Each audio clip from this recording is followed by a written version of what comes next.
Chegando agora. Bom dia, boa tarde, boa noite, que eu não sei o horário que vocês vão assistir, mas é o nosso podcast Insurgências. Nós estamos hoje aqui falando de territorialidades. O que é isso, hein? Territorialidade. O pessoal fala tanto em território, em espaço, e eu trouxe aqui 3 pessoas que são muito enfronhadas, muito assim. Tem uma que é uma acadêmica, mestranda lá do IPUR, da UFRJ, né? Vocês sabem o que é IPUR? É Instituto de Planejamento, Pesquisa e Planejamento, né? Urbano, uma coisa assim que é um espaço muito elitizado, e a gente tem muito orgulho de ter a Cecília lá. Ela vai falar pra gente daqui a pouco. E tem o Helenilton Ting, que é um ativista social, educador social, gestor de políticas sociais, é isso que você está fazendo? Pública. Gestor de políticas públicas, e vai falar também, vai se apresentar. Ele que vai falar também na perspectiva do território como esse ambiente, né, que a gente vive, que se organiza a partir das pessoas que estão nele. E o professor Luiz Felipe de Geografia, que é meu filho. E vai falar também nessa perspectiva da educação, né, como que isso é transmitido, sobre o que se fala em sala de aula sobre territórios. Eu agradeço a todo mundo que puder estar aqui com a gente, ou puder compartilhar as nossas redes sociais, curtir, seguir. É muito importante vocês irem lá no nosso YouTube, se inscrever no canal, ativar o tal sininho lá, que tem um sininho para ativar. Por quê? Porque é através disso que Insurgências vai chegar a todos os espaços. Nesse momento a gente está transmitindo pela OK TV Cabo Frio para todo mundo, porque é pela internet, mas também pela TV local. E isso é muito importante para nós, pessoas que fazemos acontecer a cultura, a história, a memória, em todas. Então, tem o Jung, né? O Jung tem um livro chamado Memórias, Sonhos e Reflexões. Aqui no Insurgências é Memórias, Sonhos e Reflexões, Ancestralidade e Cultura. Estamos aí. Eu queria começar, tem aquela coisa clichê. Vamos começar pela mulher? Não, vamos começar pelo Ting, Helenilton Ting. Aliás, eu acho que vou começar pelo Felipe. Felipe vai dar esse toque de professor. O que você acha? Exatamente. Como é que é, Felipe? Eu queria que você falasse um pouquinho antes. Felipe, quem é você? Sem falar de filho de Margarete, lógico, falando, Felipe, desse teu lugar de homem preto. E professor, como é que é um pouquinho da sua história para o pessoal te conhecer? Bom dia aí a todos e todas aí, os nossos espectadores aí, ouvintes no ao vivo e que ainda irão nos escutar, nos ver. Então, a gente trabalha com a geografia, né? Que o título, né, do nosso programa hoje, quando eu vi assim, territorialidade, eu falei, isso vai ser muito interessante, porque território é a base de tudo, né? Quando eu comecei a fazer geografia, eu sou professor de geografia, trabalho. Esse ano estou completando meu 10º ano, né, no município de Armação dos Búzios. Trabalho lá já há um tempo. Fui conselheiro tutelar no município de Cabo Frio. E sou gestor de políticas sociais. Sou pós-graduado em políticas sociais. E ainda, quando a gente pensa essa questão de território, é um dos conceitos principais da geografia. Assim como paisagem, espaço, lugar, território é praticamente a base. Então, quando a gente pega o conceito de território, basicamente é o quê? É um espaço delimitado por fronteiras, na verdade, que pode ter mais de uma, né? O Brasil, por exemplo, faz fronteira com todos os países da América do Sul, só não faz com 2. Então, assim, a gente só não faz fronteira com Chile e Equador, então pode ser delimitado por fronteiras, por várias fronteiras, e que tem uma soberania. Existe um Estado, um poder constituído que domina aquele território, que tem soberania para estabelecer ali dentro as suas políticas, suas ações, e dentro desse território em todo, nós temos a territorialidade, que é o que a gente trabalha, que podem ser diversos grupos sociais, grupos étnicos, animais, podem ser diversos que defendem aquele seu determinado território com suas ações, sua cultura. A gente pode citar aqui vários exemplos, a gente pode citar povos formadores, quilombolas. Você entrou direto, aqui o papo é reto mesmo. Olha como o cara é papo reto. Ele foi direto, eu falei, fala um pouquinho de você, para poder ser. Ele foi lá e falou rapidinho dele, bum! Entrou no território. Isso é que é professor, né? Professor tem essa coisa, mas segura aí um pouquinho para não embalar, que a Cecília agora vai falar um pouquinho dela. Antes de entrar no tema território, mas Felipe já pegou, né? Engatou uma música. Então, eu sou Cecília Luiz, assistente social por formação, sou uma mulher negra, nasci numa comunidade na cidade do Rio, que chama-se Barreira do Vasco, né? Estudei numa escola que eu gosto sempre de falar dessa escola, que foi o Clube de Regata Vasco da Gama, que cedeu o terreno, e era uma escola, assim, uma escola pública maravilhosa. Eu tinha aula de artes, eu tinha aula de música, eu aprendi, né, a solfejar, e era uma escola pública para alunos de uma comunidade. Então, como a escola pública, né, durante os anos vem se deteriorando, né, e eu me lembro que quando a gente começou a aprender inglês, o pouco de inglês que eu sei, que é mais gramática do que falar, aí são outras questões, eu aprendi nessa escola, porque eles dividiram a turma em 25 alunos, nós éramos 50, para que a gente aprendesse com mais rapidez, né, e as turmas ficassem, que aquele conhecimento chegasse a todos. Fui assistente social da Prefeitura do Rio, né, estou no momento aposentada desse trabalho, mas não do outro. Sou militante do Movimento Negro, do IPCN e de outras instituições, né. Durante esse tempo, estou há 4 décadas, eu acho, na militância. Você é jovem, né? Você é jovem. E agora estamos aqui na Rede de Mulheres do Rio e no coletivo da Rede das Pretas da região dos Lagos. E como que você entrou para o IPU? Queria que você falasse esse momento também. Então, eu tentei entrar no IPU em 94, mas foi o ano que eu passei também para a prefeitura e eu fui impedida pela minha chefe de fazer um curso, porque eu sempre gostei de estudar a cidade e de como as pessoas se relacionam na cidade, como elas vivem, como é o cotidiano dessas pessoas.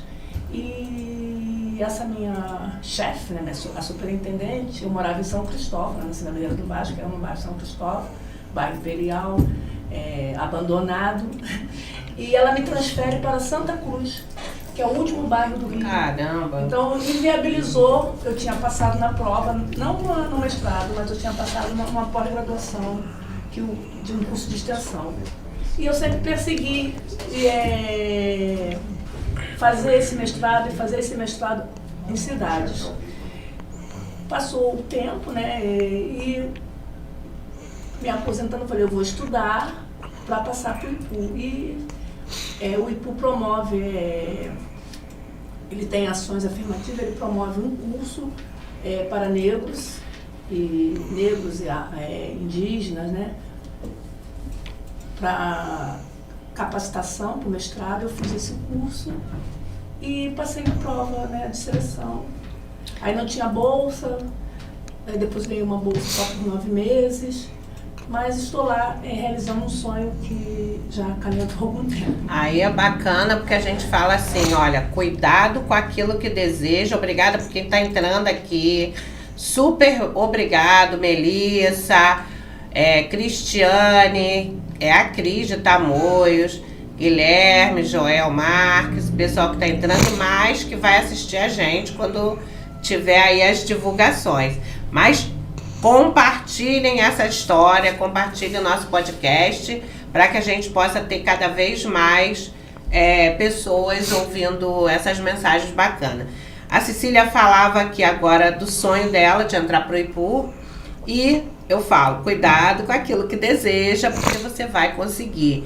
Então é bom que a gente deseje coisas muito boas, como é a participação dela, que ela vai falar daqui a pouquinho da pesquisa magnífica que ela está fazendo. Agora eu vou apresentar aqui para vocês o Helenilton. Eu também sou suspeita para falar do Helenilton, porque é uma pessoa que eu gosto de contar essa história. Essa daí é uma história que eu conto e reconto. Eu faço essas coisas, né, de militância, de palestras em escolas, e aí eu fui lá no CIEP do Manuel Corrêa um dia, no EJA, fazer uma palestra sobre genocídio da população negra. E aí falei, no final eu sempre deixava meu cartão, olha, quem quiser me procurar, ir lá no escritório, tomar um café, conversar sobre essas questões que a gente colocou aqui hoje. Eu sempre falo isso no final de palestras. E aí, nesse dia, durante toda a minha vida até hoje, uma pessoa me procurou no escritório, chama-se Helenilton Ting, esse lindão que está aqui, que vai falar um pouquinho dele. Pode falar aí, Helenilton, sinta-se à vontade, bem-vindo. Margarete, antes de mais nada, eu quero agradecer pelo convite, pela honra de estar aqui, né, ao seu lado, que é uma pessoa que é uma entusiasta, né, dessa bandeira que a gente defende. Vou me apresentar, meu nome é Helenilton, como a Margarete falou, mas todo mundo, né, me conhece na cidade como Ting, foi um apelido colocado pelos meus irmãos e, enfim, tem um contexto um pouco do território onde que eu nasci, né, que eu nasci, não nasci na cidade, me criei aqui, mas não nasci na cidade, nasci no sul da Bahia, era uma tribo, né, indígena, enfim, que depois virou uma cidade, né, depois vocês podem pesquisar em Ituberá, tem umas cachoeiras lindas lá. E, assim, falar um pouco da questão dessa nossa vinda, né, dessa estadia aqui, porque o tempo ele é corrido, né? O professor falou muito bem ali do território, de toda essa dinâmica da repartição territorial. Eu queria focar um pouco na que nos traz aqui, né? Hoje para falar um pouco do ambiente que a gente atua, né? Eu também me concluí meu ensino médio, e o meu ensino fundamental ele foi na escola pública. O CIEP, por sua vez, né, o famoso Brizolão, ele tem um legado para o nosso país, né, sobretudo no estado do Rio de Janeiro, né, que é onde tem os CIEPs, que transformou vidas. E eu sou uma delas que foi através da educação pública que hoje ela colocou muito bem, que está um pouco sucateada, mas ainda há esperança, né? Então, falar desse território é a gente colocar uma série aí de adjetivos nisso, né? A gente falar de segregação, é a gente falar das mazelas, é a gente falar do abandono do poder público, mas, sobretudo, a resiliência do povo, tá? Dos coletivos, dos CIEPs, das escolas de ensino público, das associações de moradores, dos líderes comunitários, das potencialidades que tem nesse território. E aí, no decorrer, a gente vai... Desse jeito, é o ativismo político. Aí eu queria adentrar um pouco nessa questão que a Cecília fala sobre as cidades, né? Que, aí agora começando pela Cecília, realmente, nessa parte da sua pesquisa, queria que você abordasse sobre como é que é essa pesquisa que você está falando sobre as cidades, as mulheres e a cidade, é isso? Também, né? Eu começo a pesquisa, meu interesse é com a memória, com aquele espaço, que é um espaço da cidade de Cabo Frio, onde a cidade começa, né? Que é na Passagem. E eu começo a partir da constatação de um patrimônio negro naquele espaço, que é a igreja, né, de São Benedito, aquela praça que tem o mesmo nome também de São Benedito, que tem uma estátua de 2 negros jogando capoeira naquela praça. Então eu sempre me pergunto, e aí esses dias eu estava lendo aqui, que a gente não pode falar da escravidão como uma coisa só. Tiveram várias fases. E teve um momento que foi possibilitado, né, como o Jimmy falou, da resistência, né, da resiliência da população negra, ela consegue criar elementos de sociabilidade para viver, né, para viver e deixar um legado.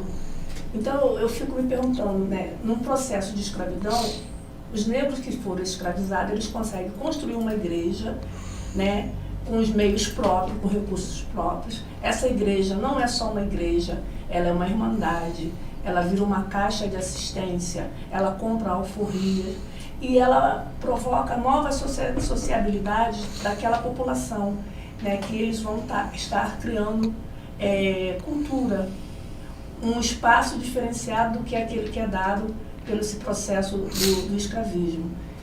Então isso é muito significativo se a gente pensar nas condições desse povo e como eles conseguem transformar o que era muito ruim, né, um processo violento de desumanização, e eles vão conseguindo, com a sua visão, com a sua... as pessoas agora falam das nossas tecnologias ancestrais, as nossas memórias. Eu fico brincando que, mesmo tendo dado 7 voltas no baobá para se despedir, nós não esquecemos as nossas memórias, nós não esquecemos como criar novas formas de viver nesse espaço que nos violentava. Então, a pesquisa ela resgata uma memória que não foi contada, que foi silenciada e que inviabilizada nas narrativas oficiais. E nesses apagamentos, né, que a gente sabe que houve um apagamento, um epistemicídio, eu queria saber assim, como é para um professor, você trabalha em vários municípios, já trabalhou aqui na região quase toda, e como é essa percepção sobre essas territorialidades nas escolas e essas mudanças culturais. E também como esses apagamentos refletem no interior da vida do cotidiano escolar. Na verdade, isso aí que a gente estava comentando sobre a territorialidade, né? Embora estejamos todos no território brasileiro, nós temos diversos exemplos de territorialidade. Eu estava ainda falando na hora sobre os povos formadores, que eu acho que é o principal exemplo. A gente tem grandes disputas, a gente está falando muito sobre marco temporal, que fala muito sobre essa questão da demarcação de terras indígenas e quilombolas. E justamente é o espaço onde esses povos podem expressar e manter a sua tradição, a sua cultura, exercendo ali naquele território delimitado dele a sua territorialidade. Então, nós temos diversos exemplos. É uma espécie de poder, porque o território ele é constituído por uma soberania de um Estado democrático formado, ou de alguma forma é um poder constituído que toma conta daquele território, que tem a soberania. E dentro daquele território existem as territorialidades que não podem extrapolar a soberania do Estado maior do território. Então, no caso do território brasileiro, a gente tem diversos exemplos de territorialidades positivas e negativas, inclusive. Porque a gente está falando de povos formadores da disputa com garimpeiros indígenas, disputando territórios com garimpeiros, com madeireiros da exploração. Na área urbana. Sim, a gente pode falar também da especulação imobiliária, que principalmente excluindo, né, algumas pessoas, porque a gente vive sociedade capitalista, então o capital é a base de tudo, então a especulação imobiliária é muito forte. Então, de repente, quando eles pegam um lugar, eles acabam fazendo um processo de exclusão social daqueles menos favorecidos. É um processo natural. E também a gente não pode deixar de falar também dos animais, né? O reino animal também tá presente na territorialidade. Aquela coisa do cachorro sair fazendo xixi em tudo, aquilo ali é um exemplo clássico de territorialidade, que ele quer mostrar que ele está ali naquele espaço ali, que tem dono aquele espaço, entende? E aí o primata maior, que é o homem, né, ele vem expulsando todos de seus territórios. Eu vou passar aqui para o Helenilton também, para ele, porque eu acredito que dentro desse momento aqui, que o o Felipe colocou sobre essas territorialidades, e a gente tem um problema também ambiental, né? A expulsão das florestas, porque as pessoas estão tirando, né, esse aquecimento global todo é decorrente de uma expulsão dos animais e das plantas dos seus territórios. Mas mais que isso também, eles estão expulsando as comunidades tradicionais que preservam aqueles territórios para outros lugares, e com isso eles podem eliminar toda aquela mata, toda a vida florestal que estava ali preservando. Mas dentro da área urbana também existe essa questão que o Felipe abordou da exploração imobiliária, né? Fala um pouquinho sobre isso, e também eu queria que você falasse sobre a questão orçamentária, né? Os orçamentos que são destinados para os territórios mais vulneráveis são muito pequenos e deveriam ser diferentes. Como é que você encara isso? Observando o seu próprio território, seus territórios que você trabalha. Então, vamos falar um pouco do território, foi bem colocado, ela começou lá pela Passagem, então vamos lá para o Manuel Corrêa, né? Que é um bairro periférico, né? Como o professor coloca ali a questão territorial. É um bairro que surgiu aí, né? Os registros diz 1970, a gente deve ter aí seus 53 anos. E hoje há um olhar diferente para aquele momento. Naquele momento que surge o Manuel Corrêa, foi um momento de resistência. Era uma área que as pessoas foram justamente por esse movimento que existe no país, porque se você for olhar as pessoas que ocupam esses espaços são majoritariamente negros, indígenas, obviamente oriundos de outros estados que, por sua vez, foram ocupados de forma, né, dessa forma aí que eles vêm explorando, né? E aí essas pessoas buscam nas grandes metrópoles e nas cidades onde tem o orçamento, né, que é a região sudeste, é a mais procurada, né, e o sul do país por essas pessoas. E aí surge o Manuel Corrêa, né, com essa intensidade, né, crescendo. Surge como um lugar onde se depositava lixo, né? Exato, era um lixão. Favela do lixo, inclusive, o bairro Manuel Corrêa. Então, é porque tinha um espaço ali que o pessoal descartava, mas ali existia uma especulação imobiliária, como você coloca. E aí, nesse primeiro momento que veio a retirada das pessoas que estavam ali, na realidade não era esse pequeno povoado que estava ali, próximo aonde retiraram e construiu a igreja, né? A Igreja Católica foi lá, tirou esse pessoal e construiu, ajudou também, alguns que frequentavam ali aquela paróquia, cedeu os terrenos, porque era uma área, na realidade ela era ambiental, ao mesmo tempo tinha dona, até hoje vive no embrulho. E aí essa palavra lixão é porque tinha um pequeno espaço onde o pessoal depositava esse material. E vamos voltar para a questão do orçamento. A gente vê, quando há as gestões elas se estabelecem, não há um olhar, e aí que a gente fala do protagonismo, né, do líder comunitário, dos coletivos que ali existem, que há tempo atrás o pessoal estava ali numa luta para arrumar um cantinho para sobreviver. Hoje as pessoas já se estabeleceram, lá tem grandes comerciantes, tem professor, tem advogado, tem formadores de opinião, graças às escolas públicas ali próximo, que deu esse start ali. Hoje, eu acredito que tem uma FAETEC lá também, tem uma FAETEC, uma universidade pública também chegou lá. Tem uma conselheira tutelar também, né? Tem. Tem. Então a gente deu, durante esse período aí, a gente deu um start. Eu acredito que há 50 anos à frente, a gente vai ter uma outra geração com outra perspectiva e com outro olhar. Então é necessário qualquer gestor que assumir hoje chamar essas pessoas para esse debate. Por que não tem esse orçamento, como posso dizer, que atenda essa necessidade? Porque não tem ninguém ali. Eu queria assim problematizar o seguinte, Lenilton. Será que é o gestor que tem que chamar as pessoas para esse debate?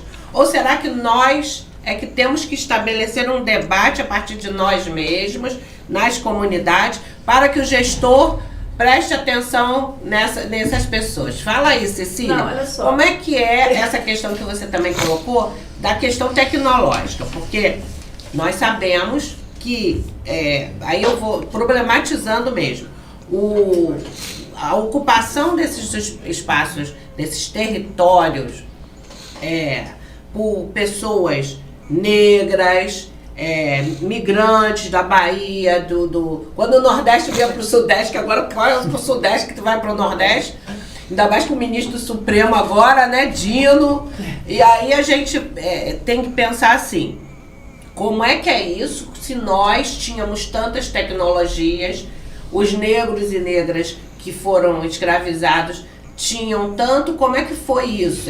Esse apagamento produziu uma situação em que nós não construímos mais essas políticas favoráveis. Olha só, acho que são disputas, né? São disputas políticas. Só assim, colocando o que o Lenilton colocou, eu fiz um estudo sobre Santa Cruz, né? Santa Cruz é o último bairro do Rio de Janeiro. Ele está distante do centro do Rio 100 quilômetros, ou 60 quilômetros.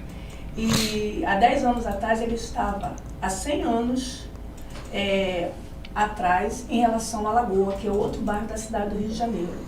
Por quê? Os investimentos que Santa Cruz tem várias indústrias, o que ele produzia não era investido em Santa Cruz, era investido no Leblon, Copacabana, né? E a gente vai ter isso, essa lógica do orçamento, essa lógica do investimento, determinados lugares promove, né, uma arrecadação maior, mas aquele recurso não retorna na totalidade para o lugar que o produziu. Então isso é comum em várias cidades brasileiras. E as disputas, a gente vai sofrer, né, um processo de embranquecimento. Eu ia falar depois um pouco das mulheres, mas é um processo que ocorre quando a invasão, vamos supor, as escolas de samba, né, que é um espaço político, um território negro, que foi invadida por embranquecimento. Né? Essa cultura, hoje, ela é administrada por outras mãos. O Felipe falou também, a passagem. A passagem, ela tinha um território negro, ali tinha moradias, armazéns, né, exploração da pesca, a salga do peixe. E hoje eu ouvi um vídeo, né, pesquisando para o trabalho, as pessoas só falam da passagem dos restaurantes.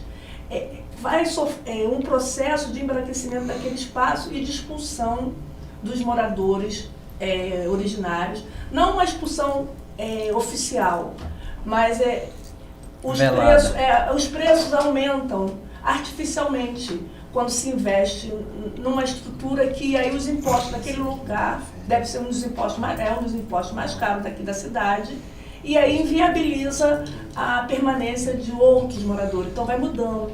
Então hoje a passagem é um lugar cheio de restaurantes, de luxos, hotéis do charme, e aquela memória, né, que aquele espaço como um território negro, ele não fica visível. Tem uma plaquinha pequenininha lá do lado da igreja. A igreja está fechada há 8 anos, né? Isso enfraquece. E esses processos são de disputas. São disputas políticas. Então, tem hora que a gente consegue e tem hora também que a gente não consegue. Então, a gente tem que estar sempre organizado e resistindo. E como na questão da educação, por exemplo, lembrei de um papo que eu tive com o Lenilton sobre a questão da escola Antônio da Cunha, sabe? Sobre essa escola Antônio da Cunha, que fica ali na Passagem, é uma escola municipal que tem uma educação, tem até aquela, hoje em dia, né? Eu conversava com uma pessoa de lá do Antônio da Cunha, porque agora você tem uma entrada do estudante para lá, ele é feito pelo próprio município, né? Tem uma seleção que não é mais a pessoa que escolhe a escola, né? Tem a ver com a vaga, alguma coisa da secretaria, eu não sei como funciona, mas essa pessoa falou assim, às vezes uma pessoa é destinada para lá, mas a pessoa é de outro bairro, sofre com o bullying bairrista, né? Sofre com o poder aquisitivo das pessoas que estudam naquela escola, porque aquela escola, por ser uma escola que tem um ensino muito bom, também abriga alunos que são daquelas Dos professores. Isso, quando é bom, eles ocupam rápido. E aí, professor Felipe, eu queria que o senhor falasse um pouquinho sobre como que é isso dentro das suas observações de educação, nas escolas onde você atuou ou atua, como é que são exercidas essas territorialidades? Então, na verdade... Só queria fazer um outro adendo, porque a escola hoje é um ambiente muito de disputas, né, inclusive territoriais, de estudantes com professores, com a comunidade escolar. Então, como é que está sendo isso, essas disputas territoriais internas? Então, no município de Búzios, por exemplo, eu trabalho numa escola na Rasa e eu trabalho numa escola no centro. E os problemas são os mesmos. Então, essa questão... E é muito comum as pessoas chegarem e falarem assim: você que é professor, qual é uma escola boa para eu colocar? Hoje em dia as escolas têm os mesmos problemas, porque tem umas escolas que tem mais. A escola que tiver mais pessoas, se você tem mais pessoas, você tem uma tendência a ter mais problemas. Se você tem menos pessoas, você tem uma tendência a ter menos problemas. Mas isso não é uma regra, porque você pode ter em uma escola poucos alunos, mas você tem uma quantidade de problemas que é normal. Por quê? Escola é o que eu sempre falo.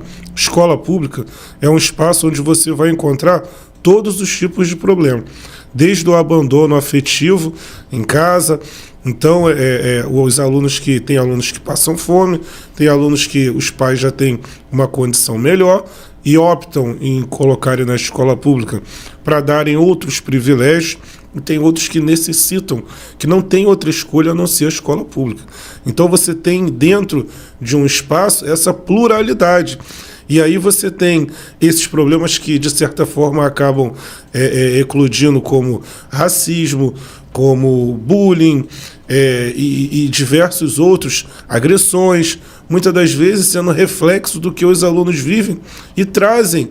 Eles vivem aquilo fora dos muros da escola.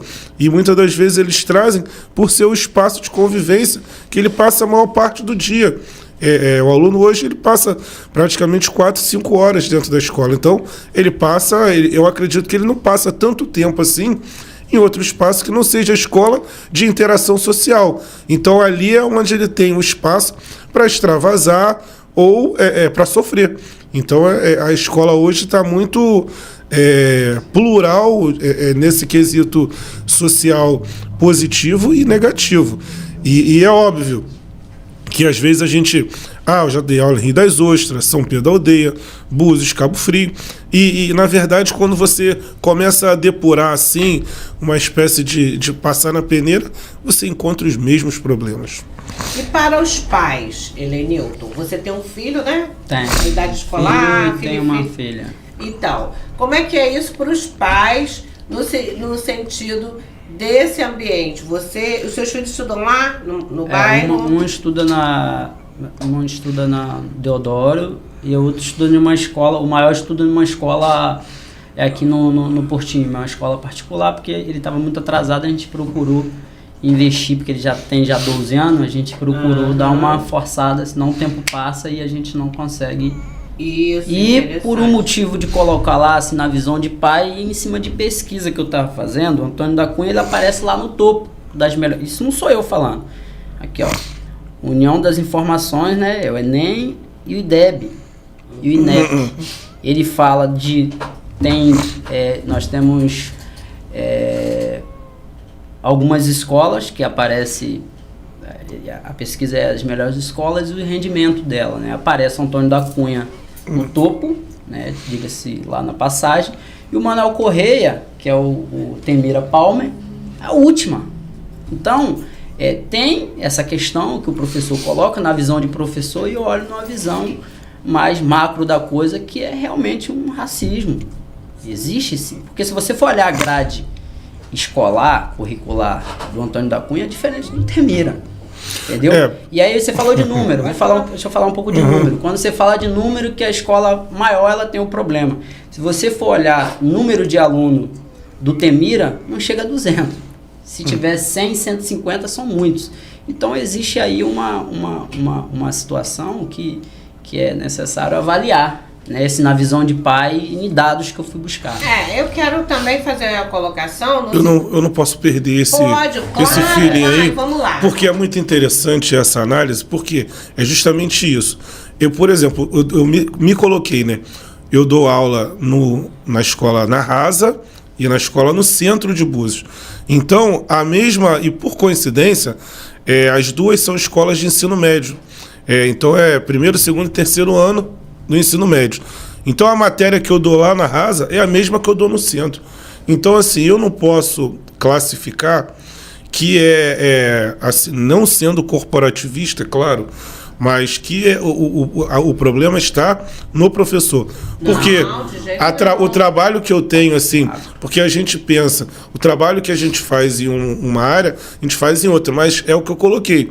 Esses problemas sociais, muitas das vezes, pode ser que talvez o aluno da área central tenha uma cobrança maior em casa, vai estudar. O outro, talvez não, entende? Entendi. Eu quero... Aí eu vou trazer um pouco para uma reflexão, assim. Pode parecer que nós, pela colocação do Luiz Felipe, que parece que é a família que não está fazendo o papel. E, na verdade, o que a gente quer estabelecer é que o poder soberano, né? A soberania que está sendo exercida não está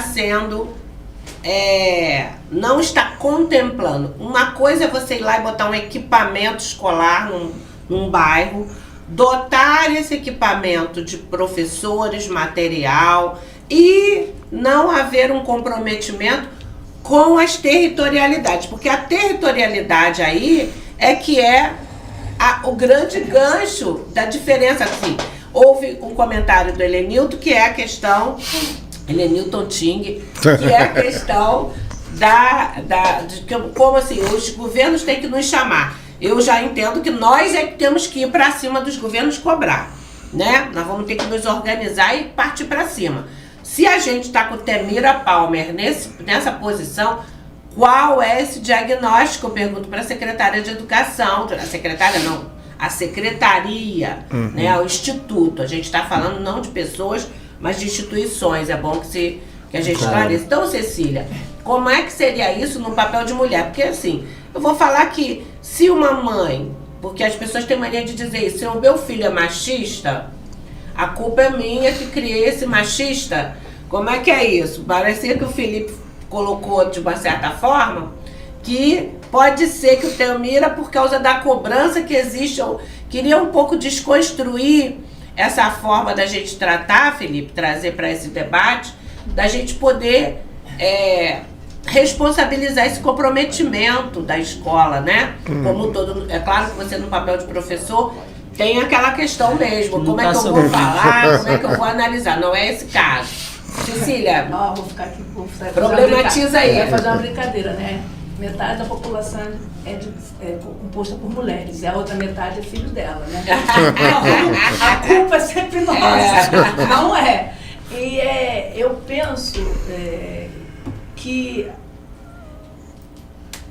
o mundo é feito, são ações, né? Eu sou uma pessoa, então eu estou interagindo no mundo e eu vou trazer a minha contribuição. Então, numa dada escola, a gente vai ter um grupo de professores. O Felipe até falou, ele dá a mesma matéria na escola A e na escola B.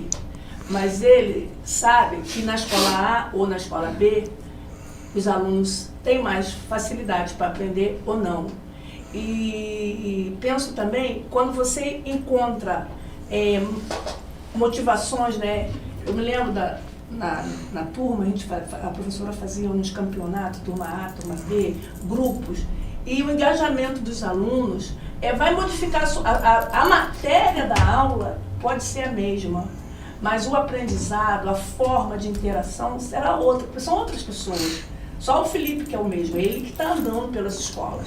Mas a interação com os alunos, né, o que um vai aprender em uma escola e em outra, e as motivações, então são pessoas diferentes. Então, Eu não acredito que a matéria pode ser a mesma, mas a aula nunca será a mesma. Então, tem uma ação que é da pessoa, que vai interagir com aquele conhecimento. Então, vai ser diferente. Então, ou não, ou né? não. Então, assim, as cobranças podem ser diferentes e serão diferentes, né? A gente vai ter, com certeza, a escola que está na passagem, que é a primeira, aqui falando de Cabo Frio, ela deve ter um corpo de pais e de professores mais participativos do que a escola que está no último. Mas isso também são os indicadores do racismo, né? Minha mãe nunca foi à reunião da escola. Não que ela não gostasse de mim, eu era a única filha que ela tinha naquele momento, mas porque ela não sabia ler e escrever e ela não queria que ninguém soubesse e tinha que assinar a presença. Até o dia que ela encontrou uma senhora que ela lavava a roupa para ela. Não, a senhora vai comigo que eu assino para a senhora. Ela passou a ir a todas as reuniões. Entendeu? Ela queria ir às reuniões, ela só não ia porque ela sentia vergonha. Então, muitas das mães que não vão às reuniões é porque elas estão envolvidas. Porque trabalham. A maioria porque trabalham muito. As escolas, eu tenho experiência na família, minha prima acordava 4 horas da manhã, morando em Bangu, pegava o filho, dormindo, deixava na casa da vizinha para ir pegar o ônibus para o centro do Rio. Essa mãe vai na reunião? Não vai. Não tem como faltar, o patrão não vai deixar. Então, assim, os indicadores, o racismo, ele está na nossa vida diariamente.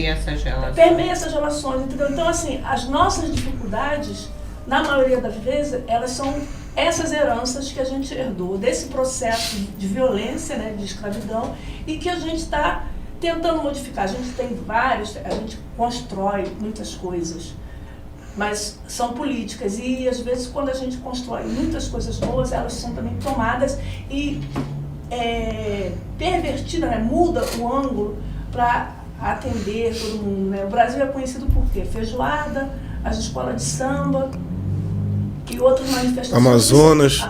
Que são manifestações da população que está subjugada. Na maioria das vezes, mas que é apropriada, é vendida de outra forma.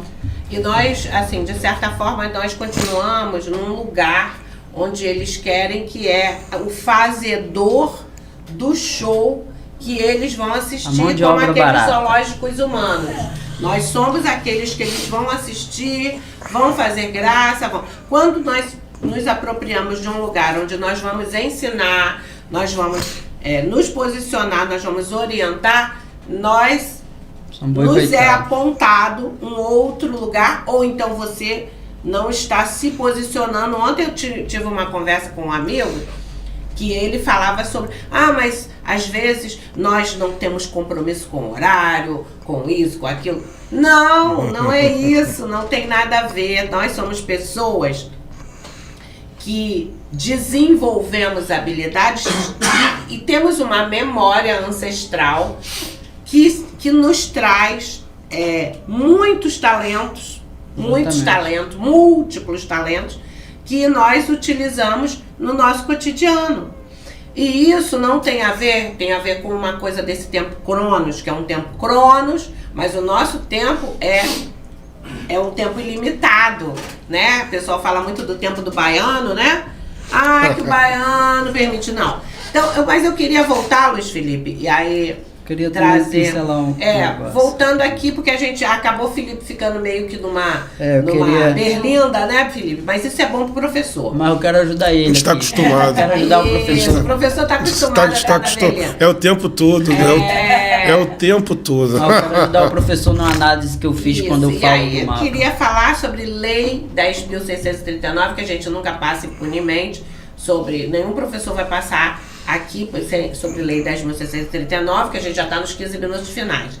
E aí eu quero falar assim, Lei 10.639, territorialidades como um texto para o nosso livro que a gente vai fazer insurgências. Então vocês três já estão convidados a escreverem textos sobre territorialidades, tá? É um texto que a gente ainda vai dialogar sobre isso, mas eu já estou deixando o convite no ar. Bacana. E sobre Como a gente faz para mudar o quadro caótico que nós vivemos hoje em nossos respectivos territórios? De falta, estou falando de falta de recursos. Recursos de cultura, recursos de saúde, recursos de educação, porque educação, escola não é só para criança ir lá para aprender nada, tem que ter um espaço de recreação, um espaço de sociabilidade, espaço de cinema, cultura e tal. E aí, vou deixar você para começar. Pode falar, botar pro Ting para ele trazer o... que eu quero limpar a barra dele em relação a isso. Quando eu falo da questão da escola, vou falar mais rápido. Quando eu falo da questão da escola e desse território, pela questão de segregação espacial, é por conta de que o rendimento escolar da criança que é mal alimentada, né, e a gente traz para nossa realidade, tem criança que não tem a mesma condição de se alimentar como um filho do filho da passagem, como um filho da União. Porque quando eu falo da escola, eu não falo só do Temira. Todas as escolas que estão situadas em periferia, na cidade de Cabo Frio, ela tem um desempenho abaixo da média, no qual esses institutos passam aqui e mostram em números. Então também não é um problema do professor, até porque o professor também é muito mal remunerado, entendeu? Então o professor ele tem que se desdobrar, você mesmo falou que trabalha em 2 escolas, para complementar a renda. Imagina se esse professor ele tem uma condição, né, que não é o problema do professor, porque eu sou um filho da escola pública e foi de lá que veio esse desempenho. Escola pública. Mas eu tive um extra. O que foi o extra? O extra foi o projeto social. Vim do SEDUC, ainda muito novo, comecei a ingressar no SEDUC, saudoso Ivan Veleiro, e isso me fez ter uma válvula de escape, porque só a escola ela não me contemplaria, até porque eu vivo num local que é periférico, um local que apresenta e oferece para nós uma alternativa na qual esse pessoal desse território é ofertado a ele, né? E o que é ofertado a ele é diferentemente das coisas formais. Lá você chega ali para você participar de qualquer tipo de situações ilícitas, ele não te pede um documento.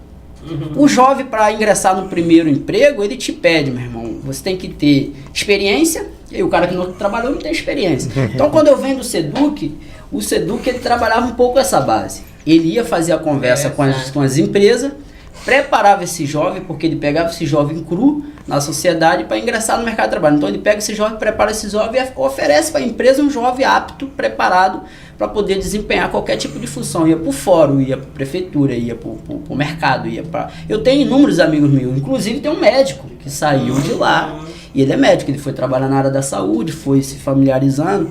Tem outro que tem uma pet shop, começou trabalhando na casa de...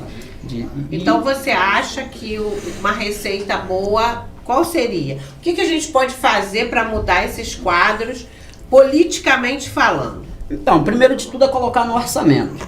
Não dá para fazer a coisa pública sentar para discutir o orçamento exatamente. Não dá futuros prefeitos, né? Não dá para contar a história para as pessoas falar, eu vou chegar aqui no Manuel Corrêa, vou resolver, porque os problemas são múltiplos. Quando a gente fala da educação, eu posso falar aqui o que afeta isso, é a moradia, o saneamento básico, a mobilidade dessas pessoas, essa segregação do acesso ao primeiro emprego para o jovem, sobretudo para o jovem, porque o transporte, enfim. Então é uma série de questões que tem que ser discutida e discutidas com os futuros candidatos a prefeito. Com os futuros candidatos.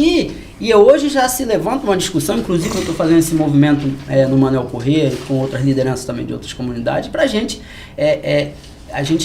não quer mais ser ofertado com a proposta do gestor, a gente quer propor para o gestor. Exatamente. Inclusive a gente tem um projeto para eliminar inclusive foi os engenheiros da Estácio, fizemos uma parceria, inclusive quero mandar um abraço para Piolho, que fez esse movimento junto com a Estácio de Sá, para eliminar todo o alagamento e resolver de forma definitiva a questão do saneamento básico do Manuel Corrêa. Tem um projeto pronto para a gente mostrar para o futuro gestor essa nossa perspectiva para melhorar, porque começa por aí. A criança que não tem um local para brincar, né? Que lá a casa enche. Aí não tem condições de chegar na escola, ele já chega irritado. Aí o cara escuta barulho de fogos, é correria. Aí se ele for tomar uma dura, ele vai tomar um cascudinho, porque infelizmente o tratamento é diferente nessas áreas. Então, ele vive num momento turbulento, num ambiente turbulento. Então, como que aprende? Então, para limpar um pouco a barra do professor, para não ficar... Essa carga não é sua, isso é um sistema. Antes da gente vai voltar só para vocês se despedirem daqui a pouco. Tá. Então, só para a gente falar bem breve aí, porque foram 3 pontos assim que a mestranda aqui comentou sobre a questão da passagem, né? Como que foi feito isso de forma muito natural e sem alarde e sem repressão policial, que é a forma mais tradicional que o Estado usa, né? A repressão policial geralmente, porque a polícia é polícia política. Então, a gente não pode nunca esquecer essa análise. O cara sai do Manuel Correia, ele já toma uma dura, porque ali é a territorialidade dele, que ele tem que permanecer ali. E aí, na passagem, a gente passa lá hoje, só restaurantes caríssimos, que o professor, obviamente, não vai ter condição de ir ali. O professor não vai ali de jeito nenhum. O professor vai na Porto Alegre? Não, o professor não vai ali na passagem de jeito nenhum. Ali não é a nossa rota. Então, na verdade, as sociedades tradicionais, né, foram excluídas dali. E aí depois ela comentou ainda da questão de Santa Cruz. Aí deixou muito claro ali e evidenciado o racismo estrutural, né? Às vezes as pessoas se perguntam o que é racismo estrutural. Ela deu um exemplo muito interessante. E aí vem o Ting ainda e complementa com essa questão da insegurança alimentar, da vulnerabilidade social, que as crianças, muitas das vezes das áreas periféricas, a única atenção que ele tem acaba sendo que da escola. E eu fui conselheiro tutelar, eu não sou melhor que ninguém, mas eu tenho um olhar muito apurado para essas questões. Eu converso muito com os alunos. E sobre a questão da escola pública e particular, dificilmente você vai ter da escola particular, né? A escola particular não é uma escola formadora de pensadores políticos. É uma escola conteudista que vai formar você para se dar bem no Enem, para se dar bem no vestibular da UERJ, e vai por aí. Então, a escola pública é onde você consegue, através do quê? Sempre tem algum professor mais romântico, mais ideológico, que acaba o quê? Não doutrinadores, que são diferentes, mas que acreditam na educação. Porque pegou muito esse tema de doutrinação e tudo, e é diferente você ensinar o aluno a pensar, mostrar a ele como é que o mundo, a geografia. Então, depois que eu fiz faculdade de geografia, eu vejo o mundo de outra forma. É completamente diferente. Não é porque você entende a vegetação, não. É como você vê os desdobramentos, a geopolítica. Você sabe já o que a imprensa fala uma coisa, mas você sabe que é outra. Então, você consegue compreender muito essa dinâmica mundial, territorial, enfim. E aí, para finalizar, existe um livro, quem gosta de fazer leitura, a geografia, isso serve em primeiro lugar para fazer a guerra. E aí um alemão, Yves Lacoste, como é o nome? A geografia, isso serve em primeiro lugar para se fazer a guerra. Porque ele explica que todas as guerras que aconteceram e que irão acontecer, elas são por território. Todas elas. Tanto as guerras urbanas, as guerras entre nações, porque hoje, quando eles falam, existe uma classificação diferenciada, né? Quando você fala guerra, tem que ser guerra quando você tem um bloco de ações, por exemplo, a guerra da Ucrânia. Lá está havendo uma guerra, porque há um bloco de países. Mas quando há o caso, por exemplo, se fosse Estados Unidos contra a Venezuela, seria um conflito entre nações. Para Israel e Palestina. Então, ali na verdade é a luta contra o terrorismo, né? Porque há um Estado terrorista de um lado e contra uma nação. Isso ainda é uma outra... Entre aspas, porque a mídia exatamente estabeleceu que o Estado palestino é um Estado terrorista. Não, o Estado, a gente não está colocando o Estado palestino, porque a gente está colocando um grupo específico. A gente não pode colocar todos no mesmo bojo, porque a gente coloca, né? São milhares de crianças e famílias que nada tem a ver com as ações terroristas que estão morrendo. Então, a gente tem que separar muito bem isso para não fazer essa confusão. Sobre Israel e Palestina, Oriente Médio é uma... Mas só para finalizar, porque essa questão das guerras, na maioria das vezes, se você analisar direitinho, tudo que desencadeia, até briga entre vizinhos, é porque um andou um pouquinho a mais pro terreno do outro, quis tirar um pedacinho a mais. Então sempre você vai ver que o território está envolvido em questão. Inclusive a questão da fidelidade, essa questão também, as pessoas veem a mulher como um corpo território. Um corpo território, né? Que tem dono, né? Que quer a posse desse corpo. A extensão, né? Então, isso aí já é um outro tema bem amplo, né? Esse é o corro dele. Não, é porque anteriormente, né, a gente tinha uma sociedade matriarcal, né? A gente tem isso registrado na história e que com o advento do capitalismo, né, as mulheres vão perdendo esse poder e um controle, né, um controle do corpo por conta da prole, né? Os homens querem saber se os filhos são realmente dele e passa a exercer um controle sobre o corpo da mulher. Então, esse corpo território ele vai sendo controlado.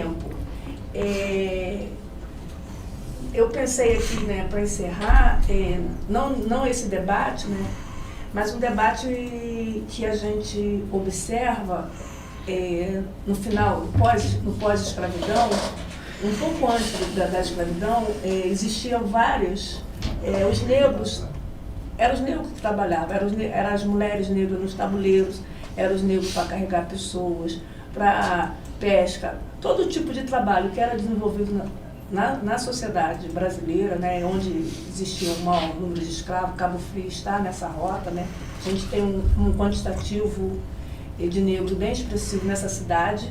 A gente está, esse negro dentro dessa sociedade fazendo diversas atividades produtivas.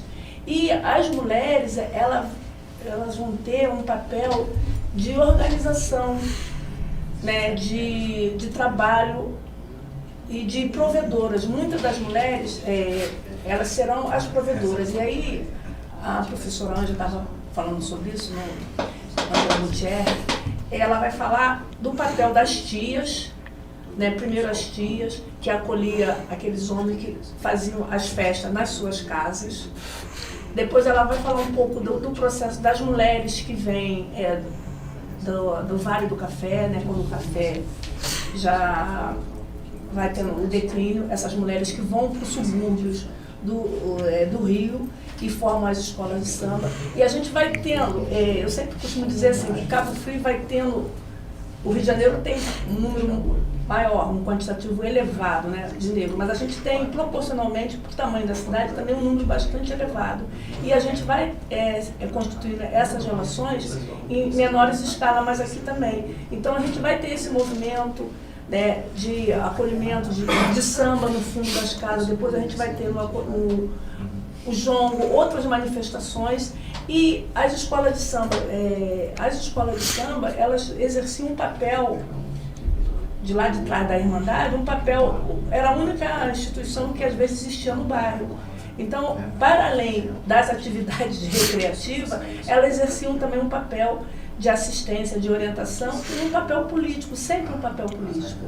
Eu penso que nós estamos aqui porque nós estamos envolvidos na luta contra o racismo. Então, quando a Margarete pergunta, né, por que a gente está propondo, a gente está propondo essa luta. Então, o movimento negro sempre pautou para uma sociedade para todos.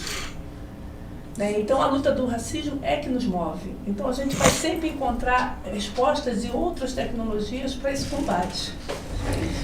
Então, a gente já está chegando ao final do nosso programa, do nosso segundo programa, que foi assim, um programa maravilhoso, com pessoas que precisam voltar, cada um num outro momento, para falar de outros temas que não somente territorialidades, porque o que eu quero deixar como mensagem, em primeiro lugar, sigam o nosso canal, se inscrevam, façam acontecer esse podcast.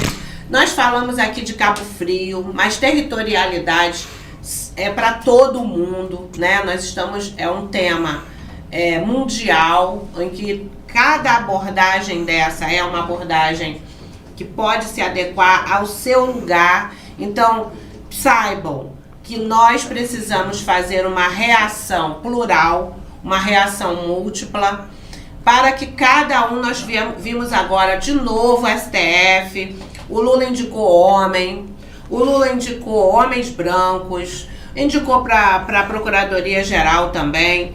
Isso é uma mensagem que a gente está lendo aí, gente. A gente está vendo que homens negros, mulheres negras estão sendo preteridos dentro de um processo que nós fazemos parte dessa virada de chave que o Brasil deu. E nós não queremos só ser indicado para pastas para depois a gente ficar brigando por causa de orçamento que não chega para nós. Nós queremos estar disputando e dialogando na mesa das negociações. A mensagem que nós queremos deixar hoje é essa. Gratidão. Diz aí um tchau para eles rapidinho, que já tá virando o relógio. Margarete, obrigado aí pelo convite. OK TV. Siga aí a galera no canal, tá? Dá aquele like. Margarete Ferreira, tá? OK TV, Insurgências Oficiais. Vamos pra cima. Parabéns aí pela ideia do programa e por dar a possibilidade de fazer esse debate aí. Sucesso. Cecília. Quero agradecer também ao convite, ao OK TV e a esse projeto, né? Nós somos insurgentes já há algum tempo, né, Margarete? Isso aí. Vivemos insurgências. Um beijo. Ficamos na próxima.